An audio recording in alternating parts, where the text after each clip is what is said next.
worked on two projects. First one is a optimized delivery route program, and the second one project is infirmary management system. In this project, I gained the knowledge about the how authentications work, how database is designed, and how a full stack MERN project works. Today, I am very happy that I am placed at GeeksforGeeks as a computer science content writer. Thank you so much for GeeksforGeeks and Vikas sir for helping me to start my career, and I highly recommended everyone who want to start their tech journey. Hello, myself Shivam Pamar. I am currently pursuing my B.Tech first year from college GNIOT.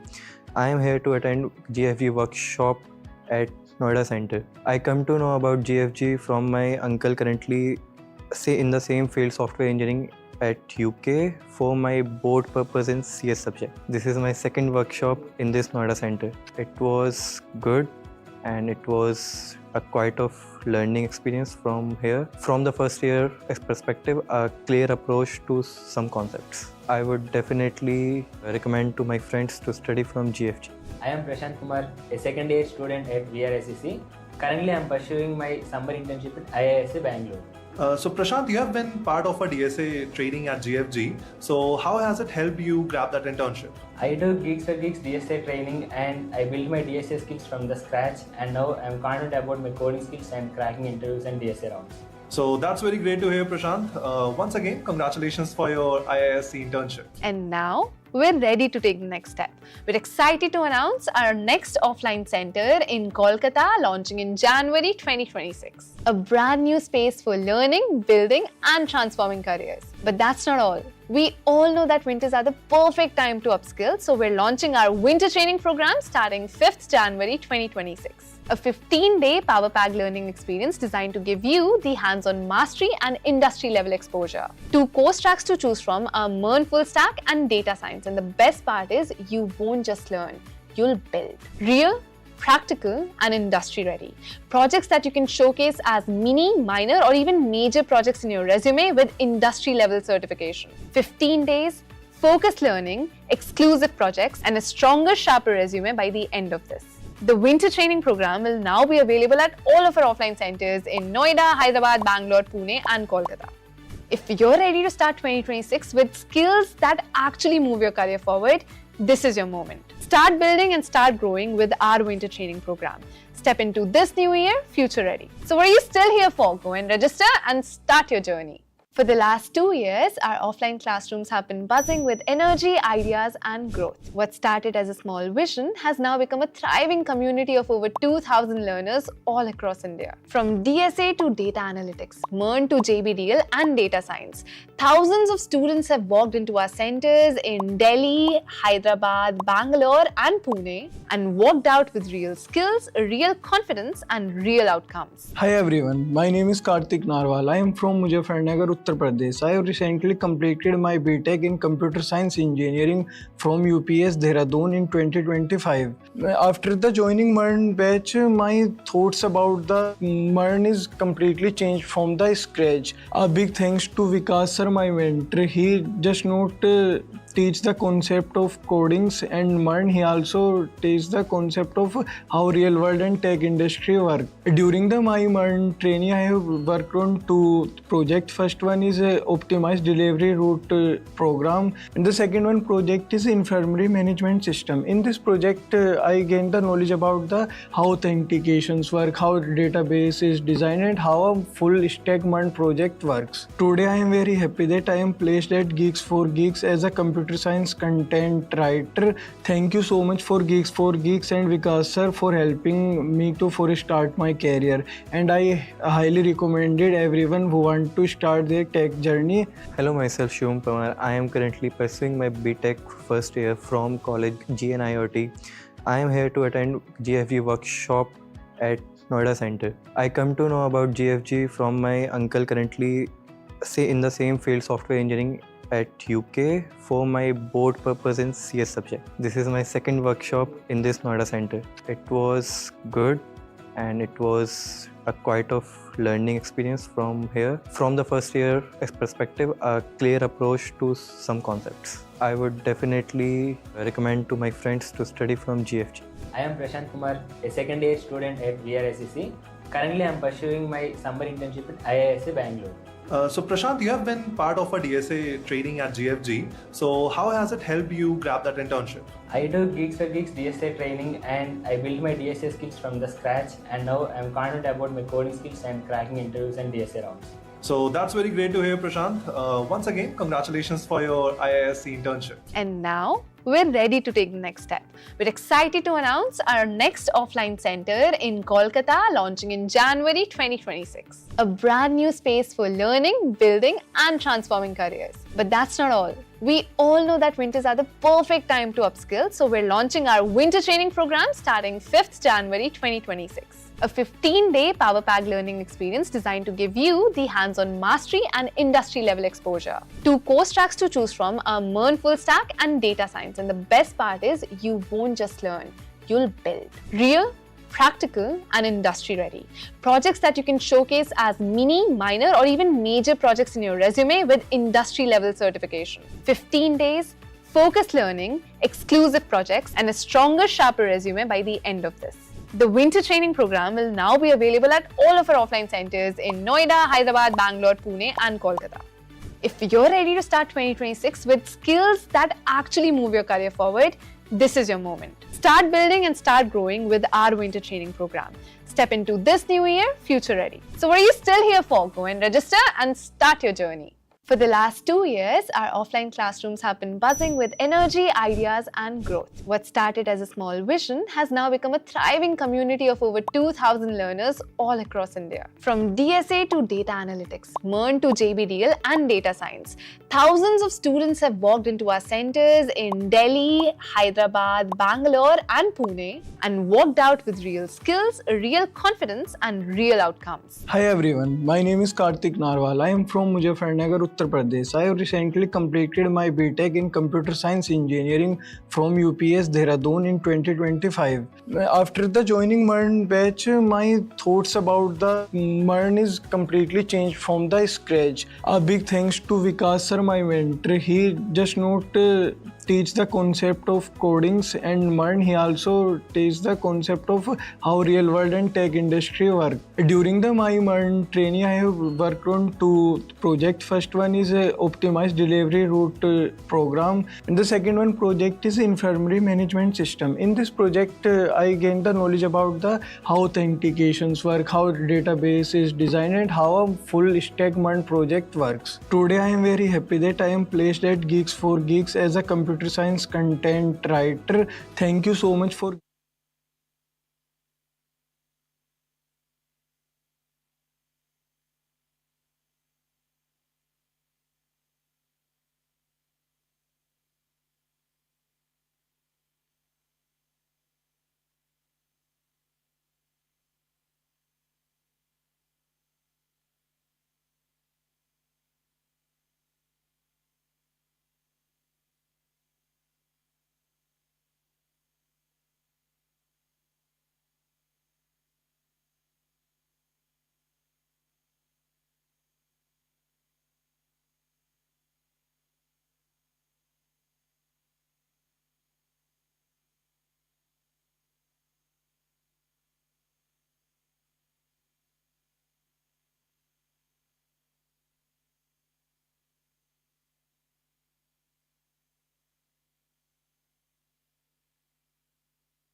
Mic testing.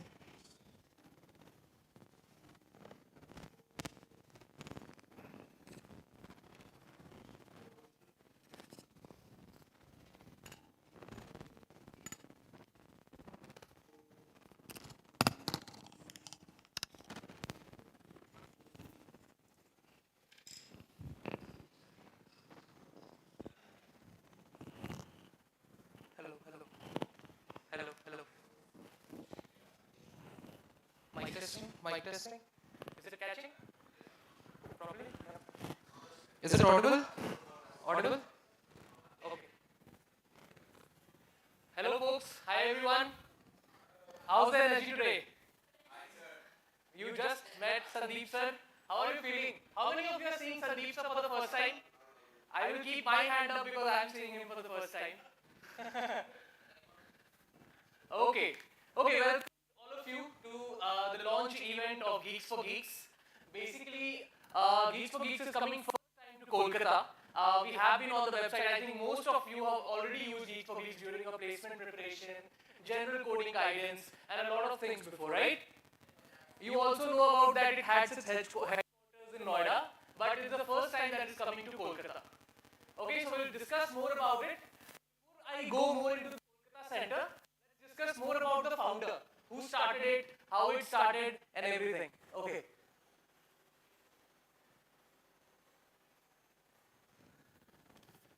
Okay, so there was a boy in Uttar Pradesh, Firozabad, if I'm not wrong, in a municipality school, in his own words. This is his podcast.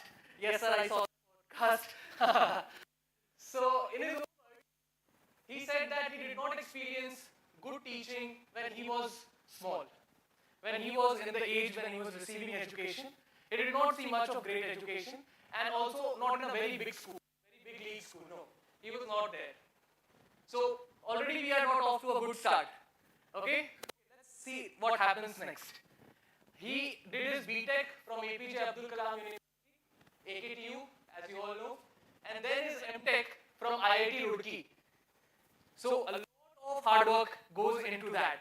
And then after that, he went and joined as a software developer. And then all of that's a dream job, right? Right?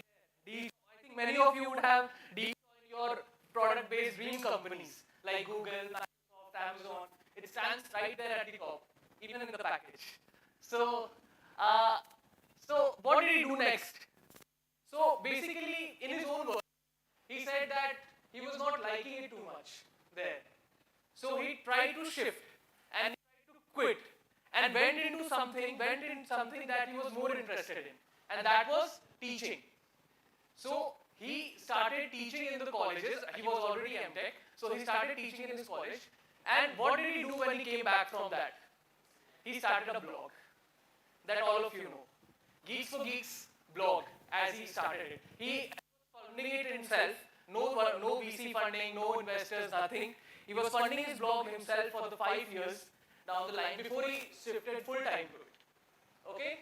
And that is what you all know as Geeks for Geeks. For a long time, it was a digital presence only, for a very long time, till when it shifted and came into real brick and mortar and into offices and classrooms, which we will discuss in the next slides. Okay? So that's a great inspiring story right there, right?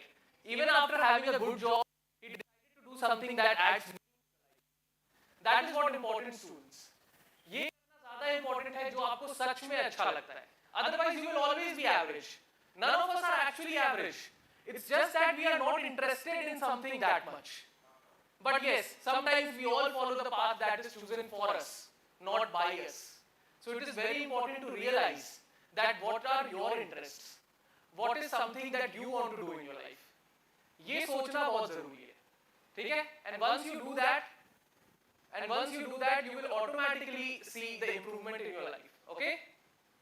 Okay, let's go on to the next slide. Okay. Geeks for Geeks, as you already know, has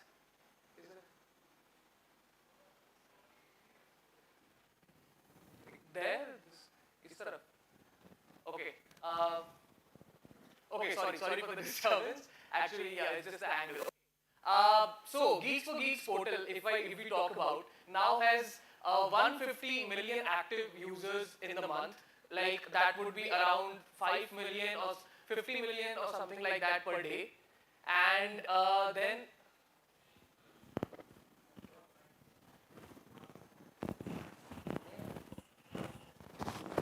yeah. Okay. Okay. Okay. So we have 80 million plus global monthly active users, 18th in Alexa rank in EdTech, and we are trusted by a lot of tech giants like if you see Google, Amazon, Meta, and Microsoft. Total 300 plus mentors in the Geeks for Geeks platform, and so this is how the platform started. The digital platform that you all have gone through, the blogs, the articles, the courses that also came during that time, that was all online, self-paced. Myself, if I talk about, during my college days, all thanks to Sandeep sir, we had free self-paced courses. At that time, if there was a short time during the placement duration, if you just get it right, you could have got that course for free. So in that coupon, if you use that particular coupon code, you get that self-paced course for free. So I studied from there, my DSA skills and everything. I am more into reading articles than I am into seeing videos. So that is why I love that course, because that was all articles. And then there is how I started my learning journey, and I shifted from there to solving questions and doing problems on the lead code and everything. So I started from the articles, my basics, my C++ language basics, and then I further went on to solve problems on lead. Okay? Okay, let's go on to the next. Okay, let's talk about the journey. Let's talk about the journey of Geeks for Geeks. Okay, so it's all started back in 2009, as I told, as a normal blogging platform. And then in 2010 and 12, it expanded into further more contents, not just articles, but also building the knowledge base for other programming languages like C++, Java, going all into content. And then 2013 to 15, it was centered towards interview preparation. Sandeep sir always felt that there was not a dedicated platform for students of especially tier 3 colleges to get an interview preparation guide. Like students from tier 1, tier 2 have a good alumni section, good clubs, good coding clubs. So they already have that exposure to fan companies, or like what questions do they ask, how do they mentor and everything. But tier 3 students don't have such a good alumni base. So for that, this blogging platform came into interview preparation resource, and it was a recognized career source. Everybody was using it right from the 2013-15 time. And then if we go into the 16 to 19, it launched its practice portal. It still exists, by the way, geeksforgeeks.org/practice. If you go, you can still see the practice portal live. It has all the courses, it has all the portals, like all the access to all the courses that you can. And next, we went into structured courses and live classes. Live learning, like it was still on the platform. Like it was still online, but it was live classes. Not just, and Sandeep sir himself takes DSA classes, by the way. Okay? And then, offline expansion started in 2024 to 2025. We started from the Noida headquarters, and then shifted to Bangalore, Hyderabad, Pune, everything followed. But there was still something missing. Something was missing. A huge potential somewhere was left untapped. Okay? Where was it? Eastern India. Yes. Kolkata, Bihar, West Bengal, like West Bengal in itself, Bihar, Jharkhand, Odisha had a lot of potential. But it was still untapped and not touched by edtech giants. So Geeks for Geeks thought of in 2026, let's expand to Eastern India, especially Kolkata. And we got a lot of positive response already from the student chapters. I think many of you are from the student chapters, and then many of you are from the coding clubs that you built in your own colleges. So all those positive response, compelled us to open a center right here in Kolkata. And that is why we are here today, to launch that Kolkata center in front of you. Okay? Yes, 2026 Kolkata expansion. Okay, so these are all the centers that have come before Kolkata. Noida, Pune, Bangalore, Hyderabad. There are already many courses going on. Last I remember, there was a MERN batch 25 in Bangalore. Last I checked. So there are so many running for a long time. So there are multiple batches like weekend, weekday. A lot of batches are already running in these centers successfully. Also, many of you are from DA and MERN and DA batch from Kolkata, right? Many of you are already enrolled in that. Okay. So we have a learning ecosystem for everyone. So everybody has their own learning style. How many of you like offline more than online? Why do you like offline more than online? If I can ask that question. अभी sir ने जब पीछे मुड़ा सबने हाथ नीचे कर दिया बाकी हाथ उठा होता क्यों पसंद है आपको ऑफलाइन ऑनलाइन से ज़्यादा please anyone interaction and anything else networking and consistency correct there is one thing matlab I have experience of taking like 4 to 5 batches till now I have been doing this for 6 months apart from my job in my experience of the batches what I like the most about offline classes for my students is not about the mentor interaction. It's like mentor can teach you, yes, like in the class, but once you go from the class, it's like you have to learn on your own. But what I love the most is that the students learning from their peers is something that I love it. Like 20% of my effort, like I am teaching in the class, but most of the times you are sitting there, right? So you are sitting in front, beside two people. So that helping each other gives you that live debugging experience.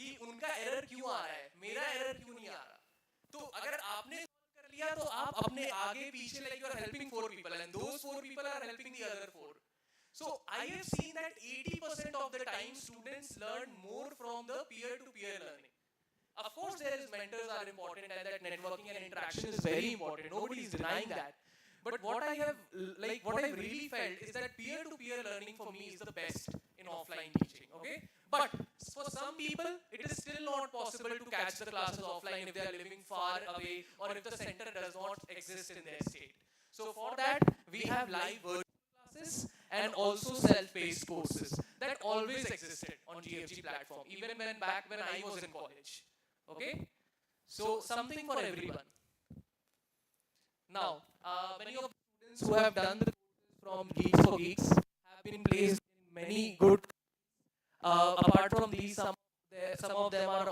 also into Google and these companies as well. You can see the boards and testimonials in the front door as well, right? And what are the key offerings? Resume and LinkedIn optimization. Of course, we do resume reviews, mock interviews, coding assessments, hiring drives, and recruiter connections. All of these exist in the career ecosystem of Geeks for Geeks, offline or self-paced courses, both. Now, something that has been launched very recently is GFG platform. Now, many of you have doubts, like just one day before the interview, कि interview experience कैसा था आपका, है ना? Like how can I crack this company? Do you have any key insights? कोई tips, कोई tricks? Everybody wants that, right? Or in general, we have career doubts as well. And we want to ask these questions to the people already in those companies because they are the best people to answer them. Right? How actually tough it is to get into there and like what is the process, कैसे जाते हैं, everything. So for that, we have GFG Connect platform. Here you connect with mentors from the industries. We have so many great mentors in the GFG Connect platform. You can visit the GFG Connect platform right now as well. You will see mentors from all over the companies, like all the companies that exist. So you can ask your doubts live, like इस interview के इस round में आपने क्या किया?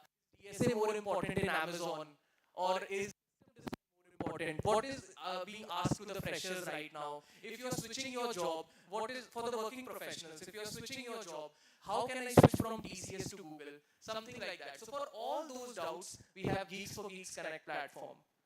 Okay, so let's go on to the next. Now we have something for the students. I think there is one campus mantri, a couple of you, campus mantri already sitting here. Geeks also launched the Campus Mantri program, in which basically we connect with there's a lot of interest already coming from all the colleges, and there are student volunteers already there. So we officially launched this Geeks for Geeks Campus Mantri program to represent GFG in your college, and you can also earn while you are studying. That's a great motivation to join a Campus Mantri program. And you, of course, get the GFG goodies. Everybody loves early access to program, of course, certificate and recognition. Everything is just the byproduct of that program. Okay, the campus training program. So the campus training program, if you see, is about enhancing placement readiness through institutional partnerships where we partner with the college institutions. We send our mentors there to teach about the DA, full stack courses, something like that, data analytics, to get you the industry insights right in your college. So these are about that. This is offline, online, and hybrid. There is doubt support, regular assessment, industry mentors, and placement assistance. And you can also see the company logos of the students that are hired through this campus training program.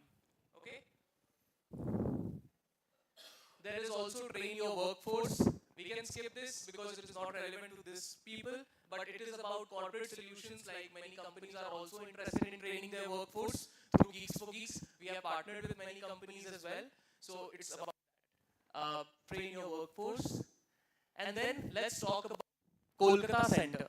So there are already 4 courses that have been launched in Kolkata centers. 3 are actually MERN full stack development, data structure and algorithm, data analytics with AI. I think some students that have come are already enrolled in some of these courses. There's also one new course coming as complete data science with machine learning. And that is, I think, a 6-month course. And in this, students receive, as you already know, classroom mentorship, industry aligned curriculum, placement assistance, and mock interview and resume building, which we have already gone through. Okay? Okay, so I will not, hold you on. Let's hear it from the OG himself, Sandeep Jain sir. I will hand my mic over to Ishita ma'am, and she will take over. She's the master of ceremony for the panel talk. Can we have a round of applause for Ishita ma'am?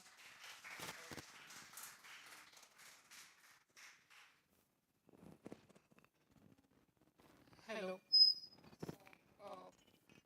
After this incredible session, let's start with the panel. So I would like to welcome Sandeep sir.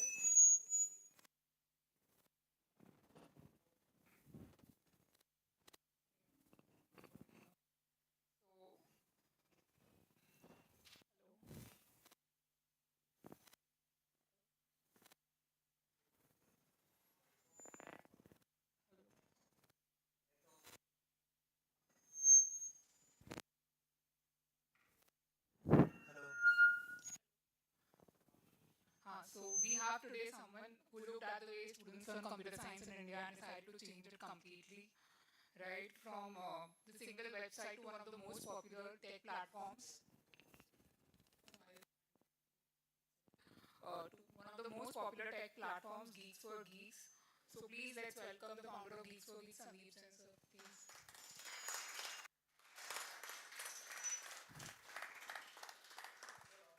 Our next panelist is a doctor who chose to hack systems instead of just healing people, a cybersecurity expert, a bug hunter, and a chief information security officer at RTS.ai with a Hall of Fame recognition. Please welcome Ognigo Datta sir.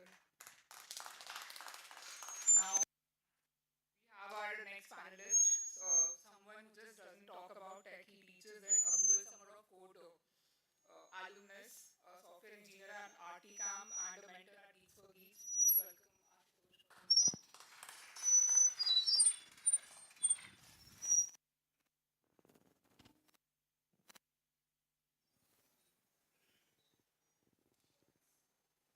Yeah, so now with the warm-up session, so we'll start with the most popular question which many people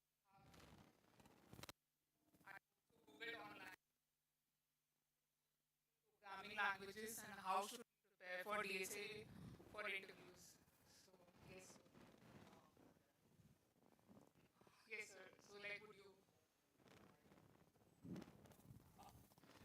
can speak.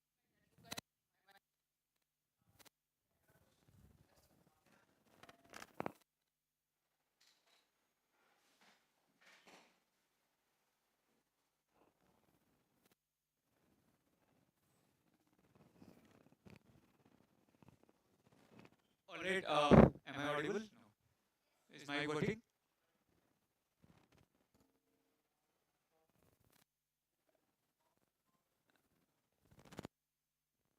Alright, so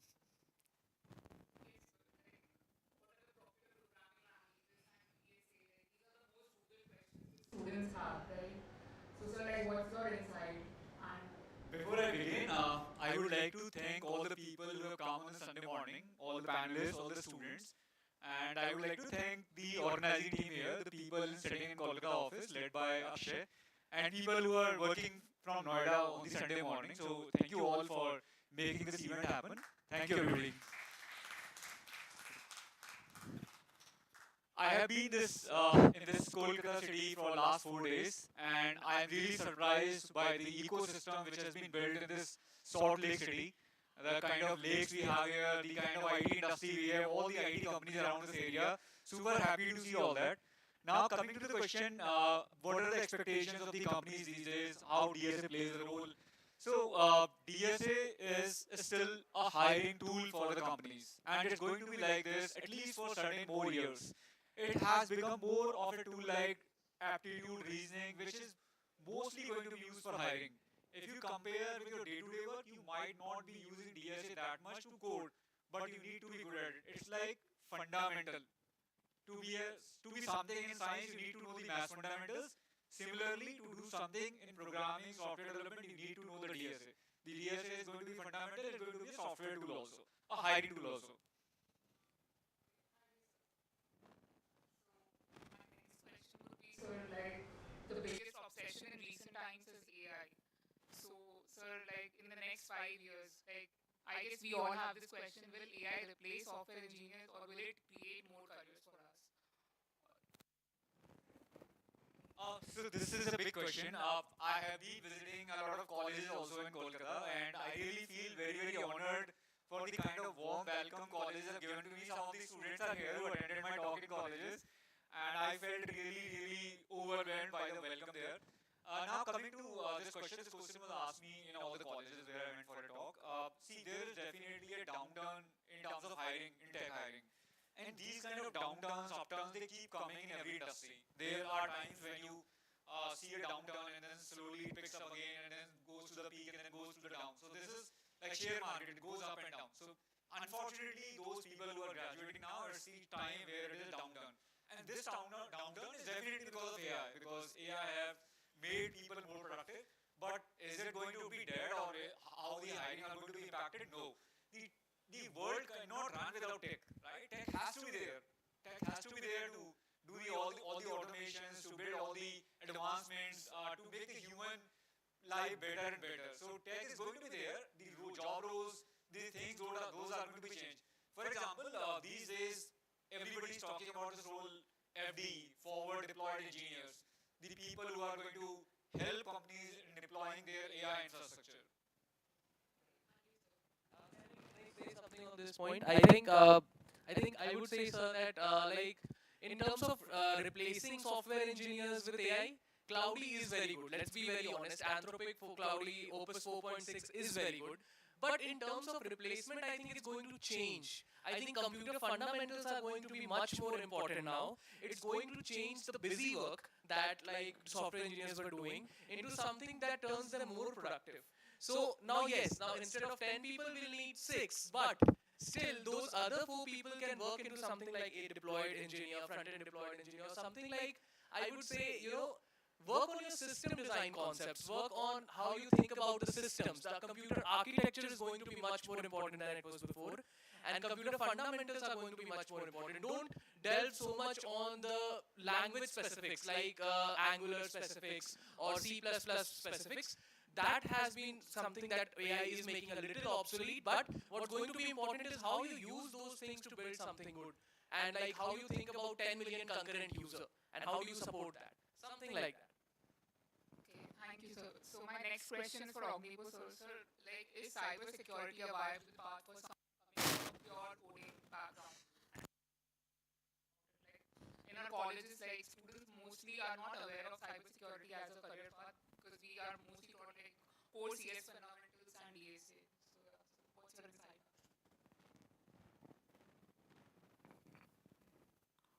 First of all, I would like to. Am I audible?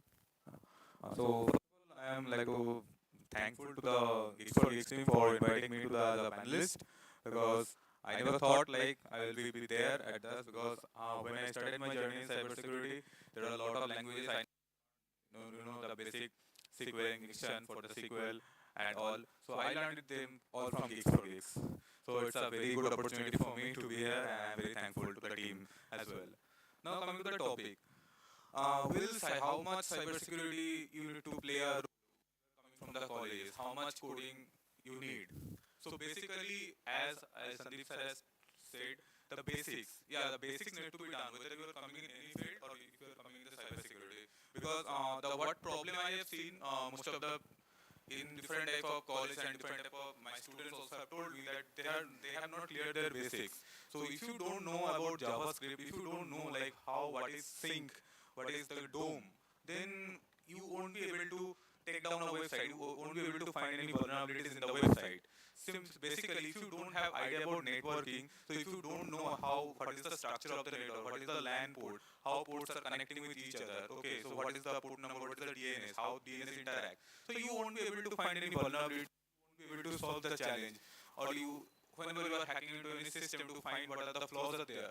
Until you don't know the fundamentals, so I think if you are in college, it's best way you clear your basics in your networking. Make sure you need to know some of the coding languages. Basically, when it coming to the front end, you need to clear your front end idea, like basic idea of JavaScript, how JavaScript is working, how it is interacting with the website, when a particular thing is passing through the source and how it is coming out of the sink. You need to know all of this concept. Secondly, when you talk about the backend, you need to know what is the corresponding backend. If let's say a particular website is running on in the backend is PHP, then what is the most probable database? You have to guess because you don't get it in any of this. So it will be most probably running on SQL, right? So similarly, you need to understand this type of things, and you need to when you are performing any kind of attacks, you need to have idea about your basic languages. Like let's say there is a very popular attack in our cybersecurity which is known as SQL injection, right? So whenever you are creating this attack, you need to create a payload. So for creating the payload, you need to be creative. You need to know the Boolean value. Like 1 equal to 1 is always a true statement. So you need to creative in creating the payload. So for that reason, you need to know about your coding languages. You need to know how to write, how to modify, because there are a lot of times due to the recent deployment of the web application firewalls, different type of AI will have come to the system. So a lot of detections have been there. So in order to bypass them, you need to have a very solid understanding of your fundamentals. So make sure if you are coming to cybersecurity, I will highly suggest clear your fundamentals in your networking, clear your fundamentals in your basic web application languages, and then proceed to learn how a particular system works, a basic understanding of the operating system. Then you can obviously go into it. There are a lot of resources out there. You can check those out and you can proceed. I think both the mentors have talked about fundamentals. So the takeaway for me is fundamentals are super important for any field to be there. Even if you're using AI, you need to know the fundamentals to validate it. Sir, my next question is to you. So most students try everything in college, like competitive coding, dev projects, ML courses, and master nothing. So how do you pick a niche? Like, Classic jack of all trade, master of none, right? I would say this sentence is a little overrated. Jack of all trades, master of none. I think I am more of a jack of all trades than master of one.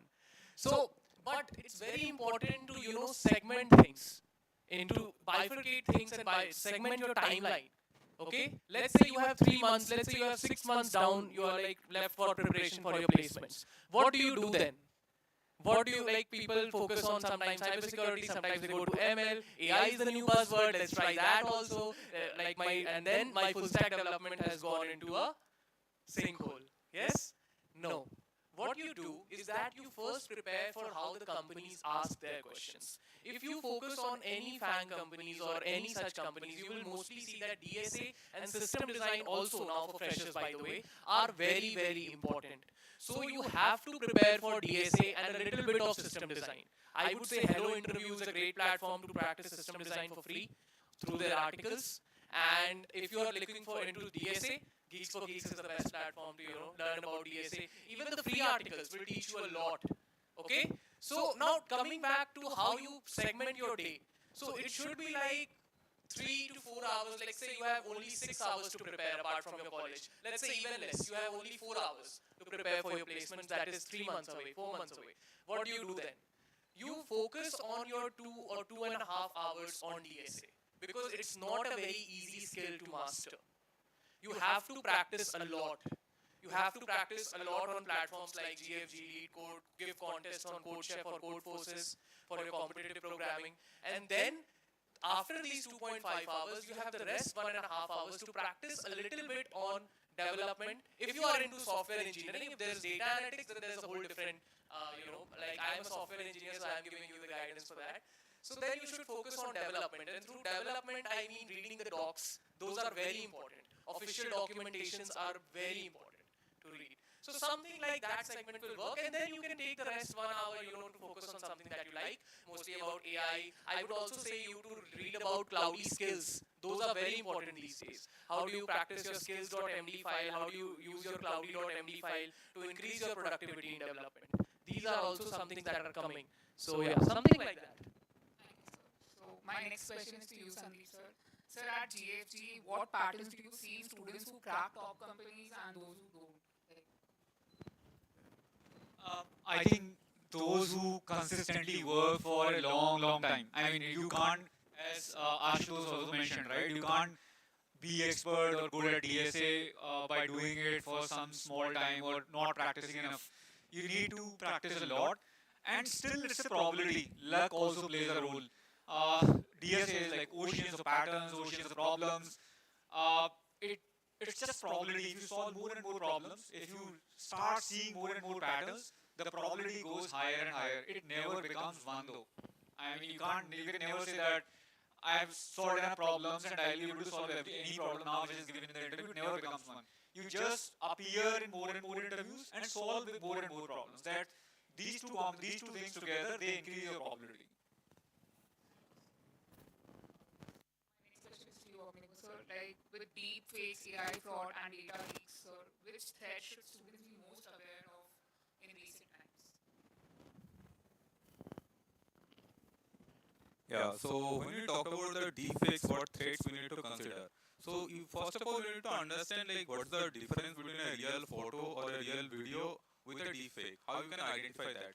Like we see there are a lot of we see different type of ads, different type of videos sometimes come into our system, like the fake image of Elon Musk is talking about a fake image or a fake video of Zuckerberg is talking something like that in an interview, right? So how you can understand? So this type of threats may happen in your real life. As you might have seen, there is a new type of scam sometimes appearing in your market where you are said you will be digital locked. You will be under digital arrest for 24 hours. And sometimes this type of call comes from a police station and someone will try to pose as a police officer, right? But what we have seen is just the 10% of this type of threat. But what real thing happens in the big players, what they're doing, like for the companies, mainly in the corporate type of attack, so they will pose as your senior or they will pose as someone from the, let's just say the CEO of a company or let's say your HR. So, and they will use the deepfake to create an image of your HR or an image of your senior, and they will say, please just give this type of access, please give me access to this particular portal or please give me access to this address, and you will fall under that. And when you will fall for that, basically, your company will suffer loss, not only, but also you will be responsible for it. Because when you are working in a big company, they will somehow make you that you are responsible for it, so you have to take accountability on it. And your thing is gone. Right? So how you can identify? So basically, there are few things I will suggest by which you can identify a particular deepfake from a real photos or a real videos. If you see, there is a picture, okay, someone is talking. Try to check between the hairlines and the face. So if you are checking in between the hairlines and base, you will see there is some crease, there is some ununiformity is there. Okay, some type of palmar crease you will see. Next you can see, try to check the eyes of both the users. Like you will see one eye is different, like there will be a very bright, one of the eyes is very bright. Okay, the reflection is greater in one and the reflection will be smaller in another eye. Second, third thing you will see that in generally in case of the any kind of deepfake images or any kind of images or video which is generated by the AI, you will see it is detected there is a very waxy appearance of the face. The face is very much waxy, not very prominent. Not all the facial lines are there. Try to check for that. And how you can detect sound? So try to check the lips movement. Whenever you see how when someone is talking in a deepfake with the help of video, then you will see there is a consistent movement of the lips is there. But when you talk, you will see if you talk to someone in general, like how I am talking, you will see there is a pause sometimes, right? That happens. That is very natural. But when deepfake or any kind of AI tools are creating this, there is no pause. So it's a consistent and the matches, the leaves, how the leaves are working, they are not very aligned with the particular words they are saying. Now that is very general how you can find, but sometimes it's very hard if you are very busy. It's very difficult for us. So what's the easy way, right? So basically what you can do, there is a very free browser extension is there, which is known as IA. Okay, you can just install it in your browser and it will automatically detect if a particular video is fake or not, and it will instantly give you say that yeah, this particular video is working, it's a deepfake, it's not real. Okay, and for audio or particular, let's say there is one image if you want to say it's whether it's a real or not, then there are a lot of websites. There is a very popular website like is it AI or not. It's a very free website. You can go and put that particular image in that, and you can understand that whether it's a particular deepfake or whether it's a real. So that's.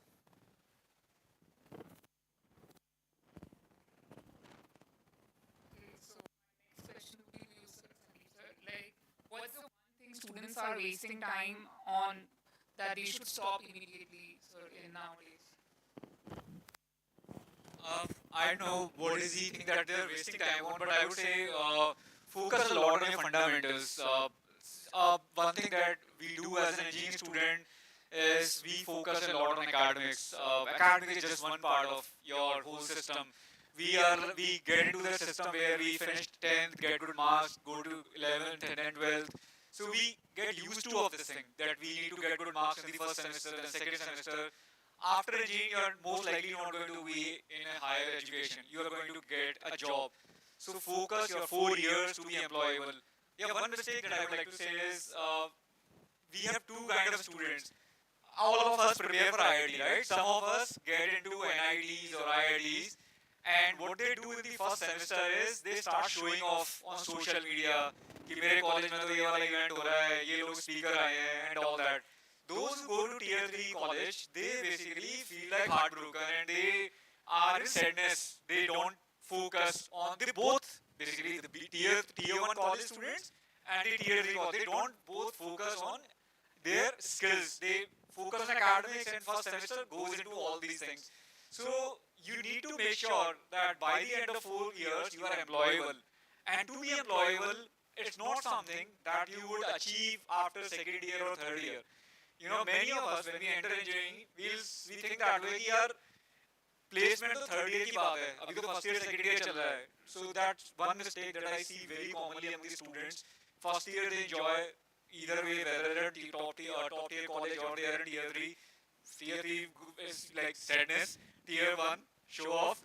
So you need to focus all your 4 years to build expertise in any domain so that you become employable, to build your fundamentals like object-oriented programming, system design, data structure algorithm, DBMS. You need to spend your 4 years. Even 4 years is less because building expertise takes a lot of time. It doesn't happen in 6 months, 3 months. When we enter into third year, final year, we start thinking like, कि यार अब तैयारी करते हैं. So then you feel like lost because you're already behind from a lot of people around you. So my next question is to you. There's a thin line between using AI as a tool and depending on it as a crutch. So where does one draw that line? It's very simple. Do you go to AI and write a prompt and do you copy and directly paste to your VS Code? How many of you do that? Just a simple raise of hands. You go to AI, You give it your prompt, you get the code, you copy it and you paste it in your VS Code. How many of you do that? So see, I'm not even gone to anti-gravity and cursor. So they auto generate all the code. So like basically it goes wrong when you stop reading the code. As I already told, AI will change things, but it cannot change the design thinking, the systems, the fundamentals. You always have to debug these days. You always have to read a lot of code. Just the system has changed from writing more code to reading more code. But you still have to debug. You still have to see AI is still a little bit confident in like the things that it generates, and it can be wrong according to your particular organization, coding conventions, or the amount of users you are trying to support. It may generate a code that is good for 100 users, but not for 10,000 or 1 million users. So you are the judge for that. So for being judged for that, you have to have that design thinking. Okay? And second, you have to read the code that your AI is generating. You are still responsible for all the code you are committing, you are pushing in the pull request, that your name stands there, right? Even if you are generating code from AI, even in my organization, you are responsible. Even if no matter what kind of tool you use, Stack Overflow or Cloudly. You are responsible for that. So if you are responsible for certain code, please read it. Don't just check the UI output. Check how the backend is working. Check how the logic has been written. Is it using a double equal to or a triple equal to? Things change dramatically in between these two. Okay? So you have to think deeper. Okay? And you have to read more code. And if you don't understand something, ask more questions.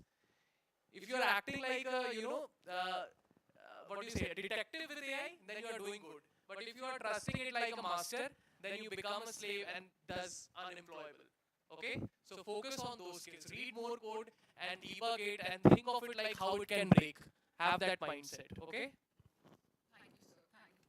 So, like, we'll move our, to our final round, but before that, sir, one last question to you, Sandeep, sir. So, sir, many of the students, they have this query that they start the course, and when they are learning array, linked list, stack, queues, they are very pumped up. But as soon as we progress towards trees, graph, DP, so, sir, they lose their interest and, like, and it instills a fear in them because the topics are very difficult to grasp at first glance, right? So, sir, how do they, like, proceed with the same momentum which they had when they begin the course? The difference between the people who really do good in careers is that only. Those who stop at that point, they don't get that much success. It's as simple as that. So you don't need to stop. And you need to always, keep that thing in mind that where you can reach by solving those problems. And dynamic programming particularly, people find it really difficult, but it's the most amazing thing. It's the most interesting thing to code. The kind of recursive patterns that you see, and the kind of problems that they are variations of each other. For example, if you look at longest common subsequence, longest increasing subsequence, there are many problems which are simply based on that. You simply need to use the similar code and just modify a bit and you solve a lot of other problems. And this starts happening once you have basically gone through the tough path, when you have given a lot of time to a single problem, maybe a day or day two, to try it yourself, and then you start seeing the pattern after some days. For I think there are very exceptional people who do it very fast, but generally it takes time. And many times when we start feeling that कि मेरे से नहीं हो रहा है और कोई progress नहीं हो रही है, but you need to continue. That's the most important thing. Yeah, so like moving on, like this is the last segment. So like one last tip from sir from all of you, like in general, like it could be anything about any topic, and yeah, one piece of advice for all the students.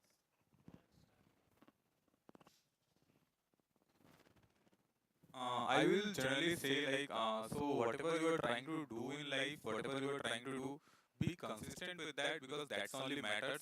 And don't think like don't give up. Like if your person, like if your college mate, or if your any of your influencer you are seeing online, like this is a very common problem I see. Like people say, okay, this person has done this, and how I can also become this in this short amount of time. So basically, what you are seeing is just the outcome. You have not seen the whole his journey behind that, right?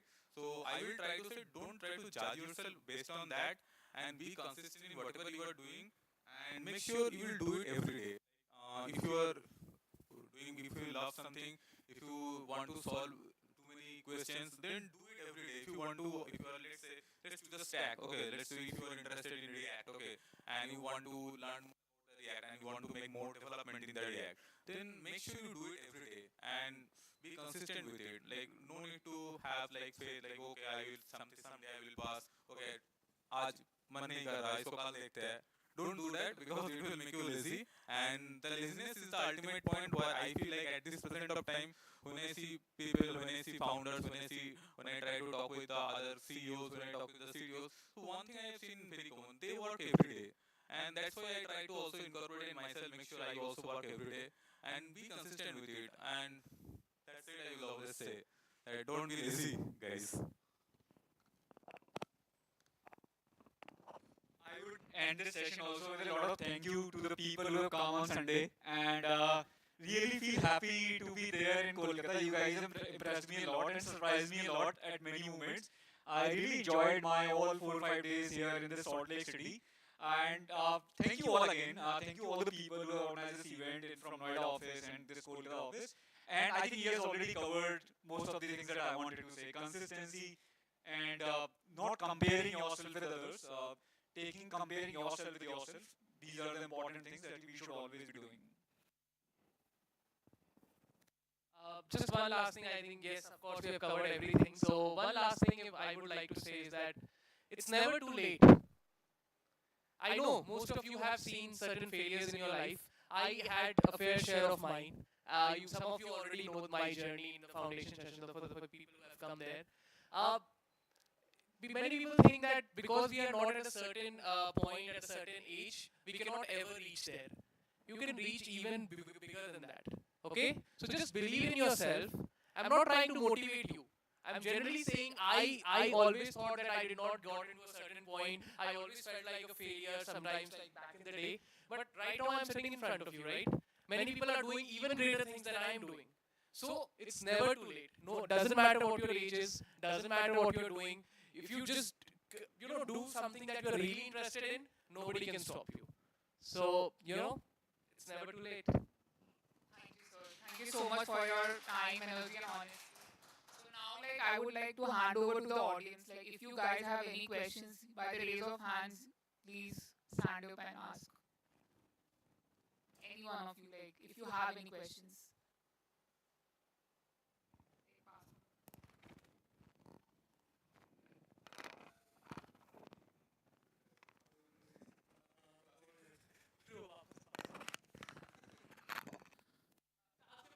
This is your moment. Most of you are so, I mean.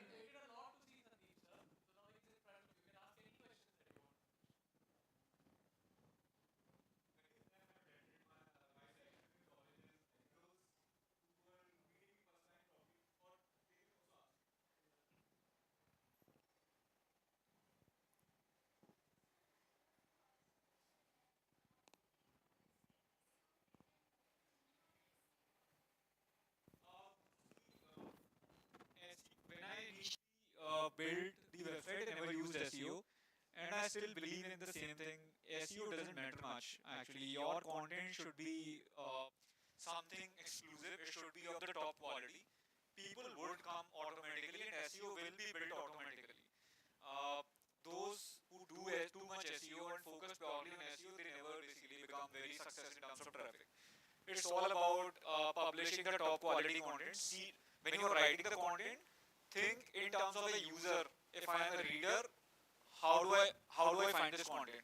Don't try to make Google happy. Try to make your users happy. That's the biggest SEO trick.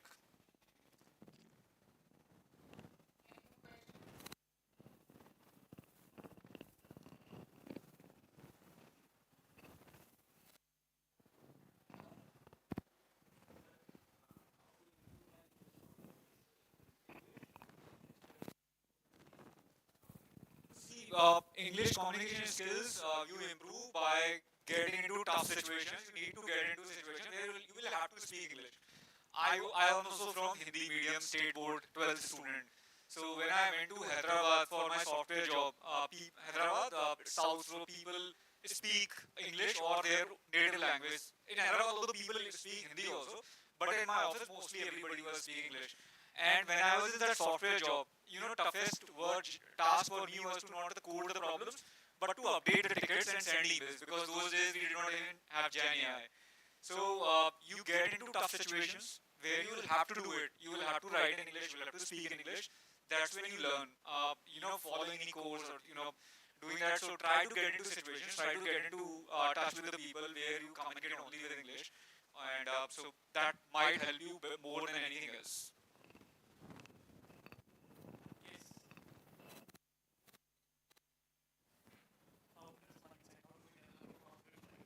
I think you should be a problem solver. Founder mindset is nothing but a problem solver. Try to solve a problem and stick to it.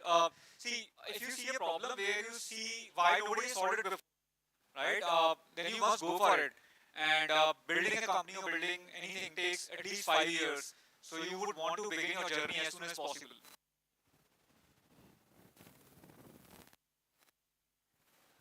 See, you use a lot of products, and many times you feel अगर यहाँ पर ये वाला button होता तो बहुत अच्छा होता, यहाँ पर ये वाला फीचर होता तो बहुत अच्छा होता.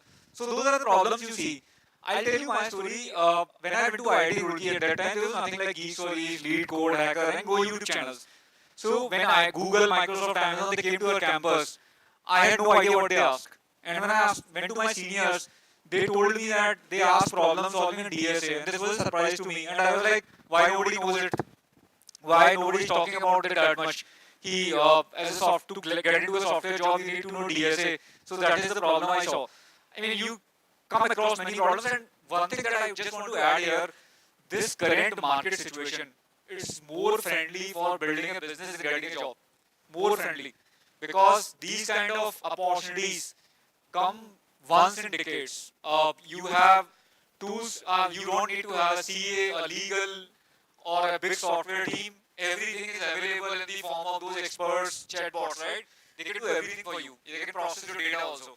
So, great opportunity for people to build companies, then jobs. So, any of you have any more questions to ask? Yes, please go ahead.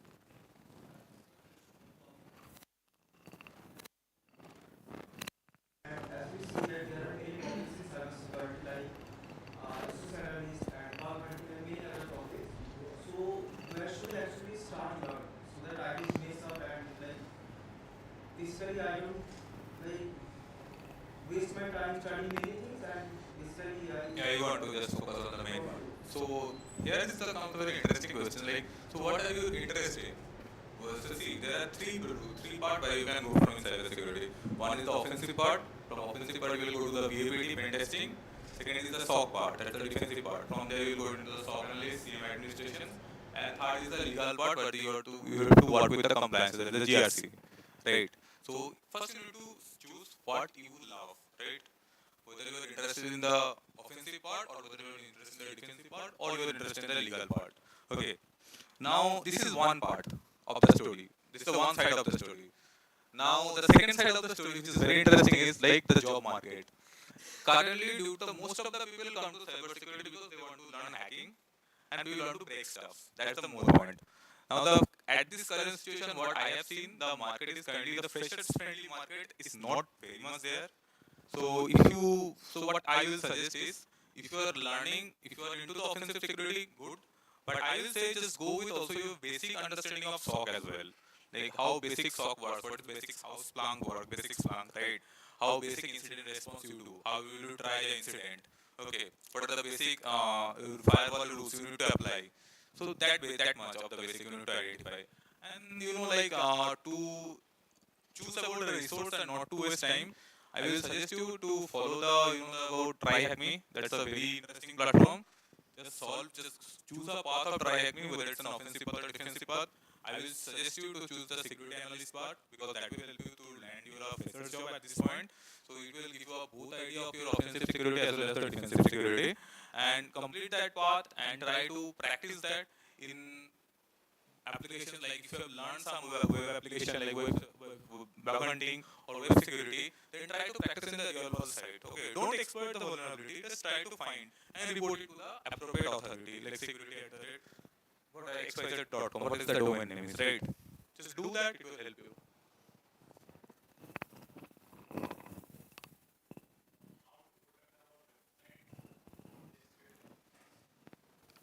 only SQL injections. Okay, so for SQL injection, there are two things. First, you have to make sure sanitize your input field. Now, when you are talking SQL injection, this is a very good topic actually. Like, what is the background? How an SQL injection happens? We need to understand that. That's why I said at the first time we need to clear our fundamentals. Like, why an SQL injection happens?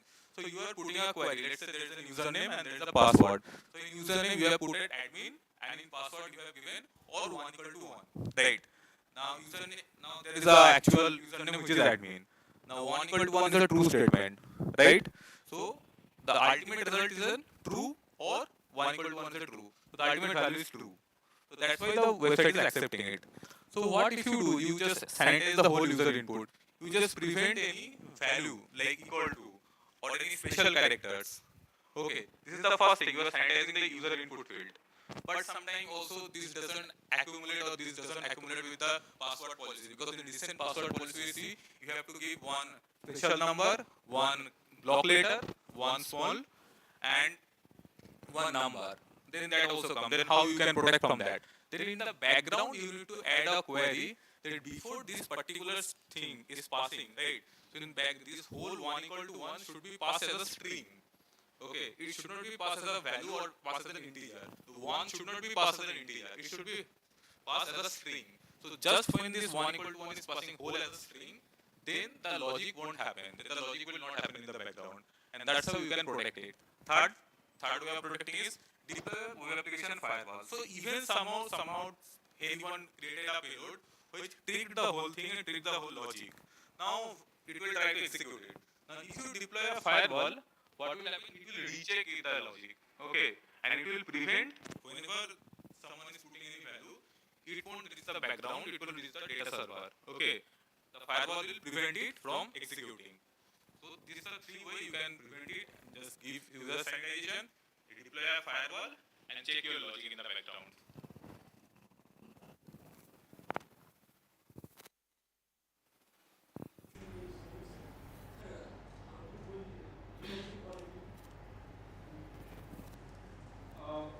Your question is about leadership quality. It's more about giving ownership to the people. I think it's a very common thing. Everybody talks about it. You give ownership to the people and leave it to them, and just do a review once in a while how things are going. That's the most important thing. You don't have to do everything yourself, and you don't have to tell them every small thing you do this way, that way. So give them ownership, let them do whatever they are doing, and take a review and give them feedback time to time. That works most of the time.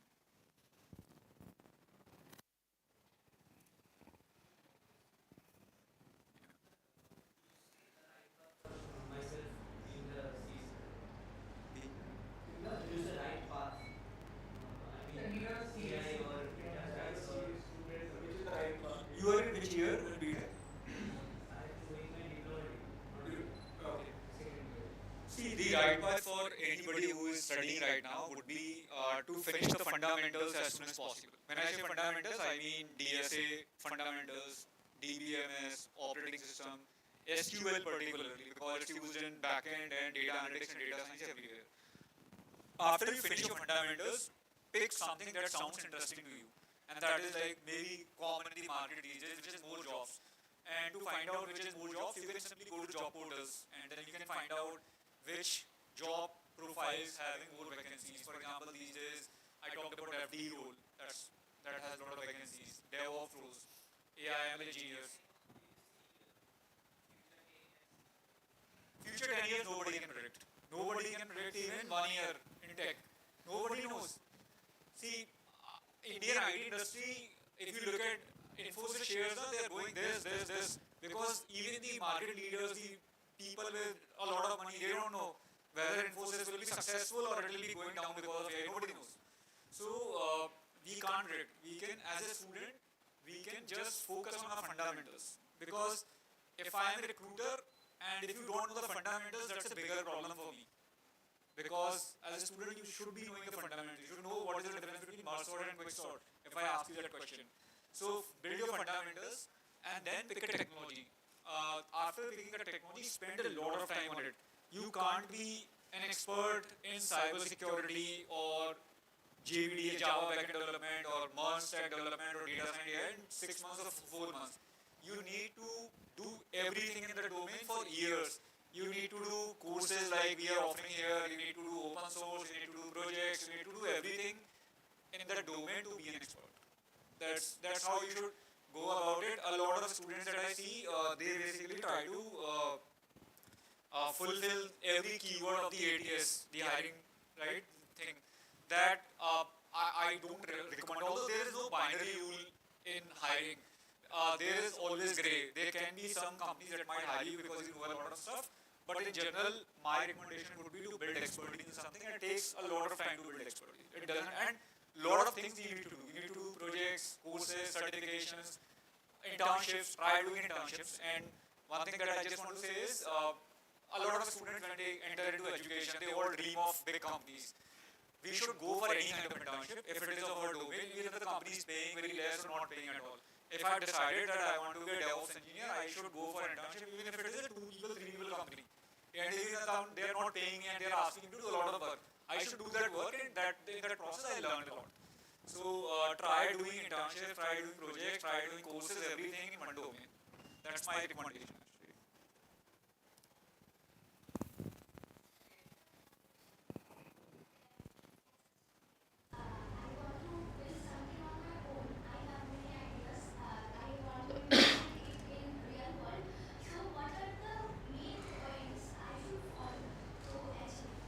Your question is for me or Ashutosh? Both. Okay.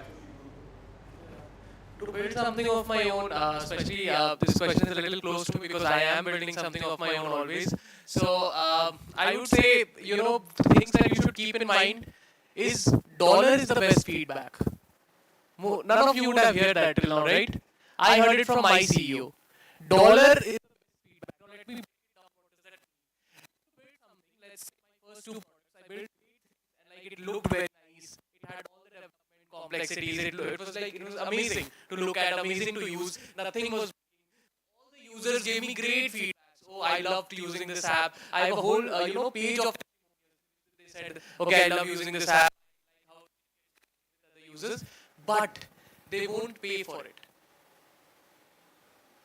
Like it was not as good. They don't pay for it because they don't want to pay. It was because it is not as good that they will give their money to me or they will pay something to use that. Now, dollar is the best feedback means that when somebody is ready to pay you or contribute to make it better or to access it, that means you have created something so nice that like people are ready to pay for it. That's the ultimate thing. So dollar is the best feedback. If you develop your projects or products into that direction of like building something so valuable that people will later on try to buy it. Like initially you can give it all for free and like to test it for your test users, beta users, but ultimately it's all about the first 100 customers, paid customers, and then going further from there. But of course, let's hear it from Sandeep. I think I covered this in your college also. I would say go, try solving somebody's problem. They would, as Ashtu said, if you are helping them, they would pay you also for that. Try solving the problem that somebody is facing and try making their life easier by saving their time. Anything you can do. It can be some content on YouTube that you publish, which give them an overview of technology in a very short and crisp manner. It can be some blog. It can be some small automation that you do about anything, and uh, and don't just build it from your own way. Give it to 4 or 5 people initially. Take their feedback and see when they are using your product where they are clicking. When you are telling them something, but what are their expectations? Listen to that also.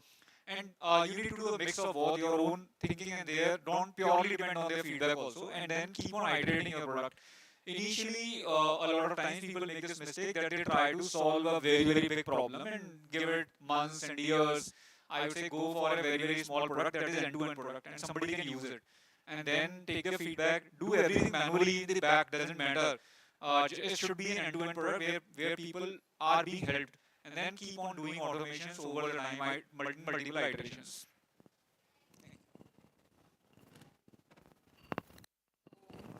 Finally, this has been a wonderful session. Thank you, sir, so much. Okay, you have a question?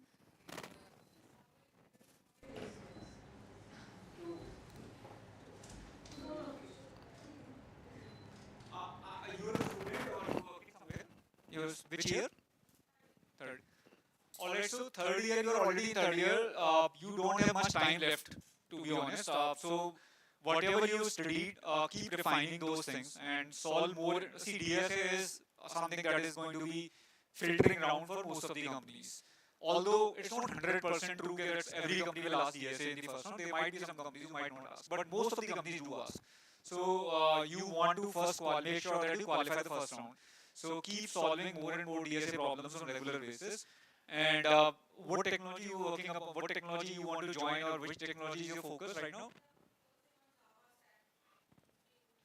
So I would say don't switch from Java to something else because you're already in third year. Be better and better in Java. Do internships, do projects, do courses, do everything in Java. So that by the end of final year, you are actually your resume looks different from anybody else when you are applying for a Java job.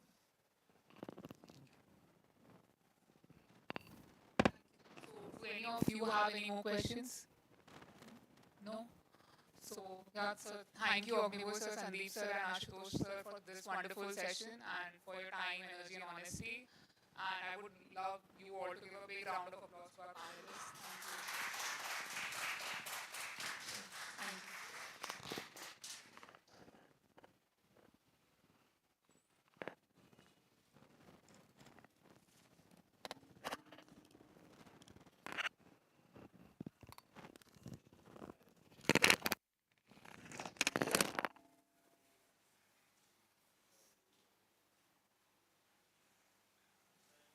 For the last 2 years, our offline class.